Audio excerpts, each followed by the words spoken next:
వంకాయ కర్రీ చేస్తున్నాను. 2 స్పూన్లకు పైనే ఉంటుంది ఆయిల్. నేను యాడ్ చేసేది జీలకర్ర యాడ్ చేస్తున్నా, కొన్ని ఆవాలు యాడ్ చేస్తున్నా, లవంగాలు యాడ్ చేస్తున్నా. ఇది వేయించుదాం వీటిని. 2 ఆనియన్స్ పొడుగుగా తరిగాను, ఇవి యాడ్ చేస్తున్నా. ఇప్పుడు 1 స్పూన్ అల్లం వెల్లుల్లి పేస్ట్, కొద్దిగా పసుపు యాడ్ చేస్తున్నా, కట్ చేసి పెట్టుకున్న వంకాయ ముక్కలు యాడ్ చేస్తున్నా. దీంట్లో మూత పెట్టేసి ఉడికేంత వరకు మగ్గిద్దాము. 1 స్పూన్ గసగసాలు, అలాగే ఒక 15 జీడిపప్పు నీళ్ళలో నానబెట్టి పెట్టాను.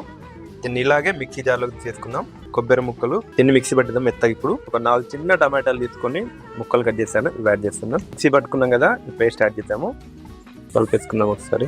ఒక 5 నిమిషాలు మూత పెట్టేసి లో ఫ్లేమ్ లో ఉడికిద్దాం. ఇప్పుడు మళ్ళీ 1 స్పూన్ కారం పొడి, 1/2 స్పూన్ వరకు వేయించిన జీలకర్ర పొడి, ధనియాల పొడి, దిగ గరం మసాలా, ఒక 100 ml వరకు వాటర్ యాడ్ చేద్దాము. కలిపేసుకుందాము. మూత పెట్టేసి లో ఫ్లేమ్ లో 15 నిమిషాలు ఉడికిద్దాము. కర్రీ మాత్రం రెడీ అయిపోయినట్టే. ఇంకా కొద్దిగా కొత్తిమీర జల్లేసుకొని దింపేసుకొని తినేద్దాం వేడివేడిగా.